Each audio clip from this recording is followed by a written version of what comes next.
आज फिर हम वही राजयोग की तरफ चल रहे हैं। आज कौन सा राजयोग आपको बताने वाले हैं वो अभी वीडियो में आपको बताएंगे।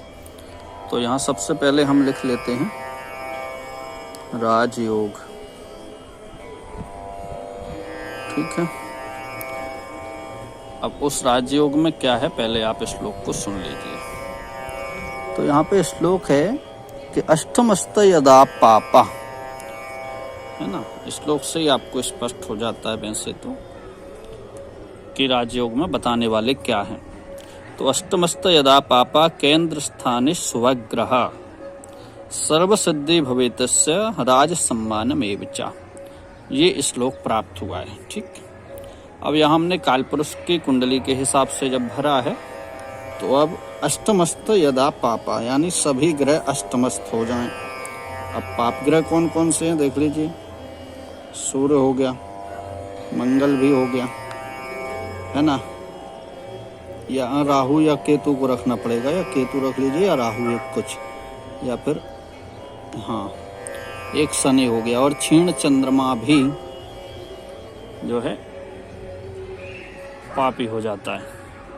क्षीण चंद्र भी नहीं होना चाहिए, और कहीं कहीं लेख मिलता है कि अगर पाप ग्रह के साथ में बुध बैठे तो वो भी खराब हो जाता है। तो यहाँ पे हम पाप ग्रह इतने ही ले लेते हैं, बाकी का केंद्र स्थाने शुभग्रह, है ना। अब यहाँ पे अपन चंद्र बिठा सकते हैं ना। केंद्र स्थान में शुभ ग्रह होना चाहिए। ठीक है, गुरु को लग्न में रख दो, शुक्र को यहाँ रख देते हैं, है ना। और केंद्रों में से बुध को यहाँ भी रख सकते हैं। ऐसा बुध जल्दी शादी भी करा देता है।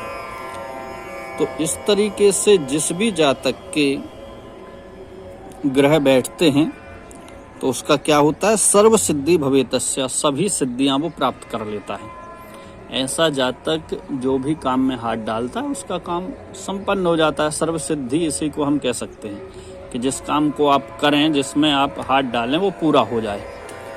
दूसरी बात, तो काम पूरा होने के साथ साथ में राज सम्मान, राज्य में सम्मान कब मिलेगा, जब आप उसके लायक होंगे। राज सम्मान या तो आपने कोई खेल कूद या पढ़ाई कुछ ना कुछ ऐसा किया हो जिससे राज्य के अधिकारी आपको राज्य द्वारा, सरकार द्वारा सम्मान प्राप्त हो। तीसरी बात क्या है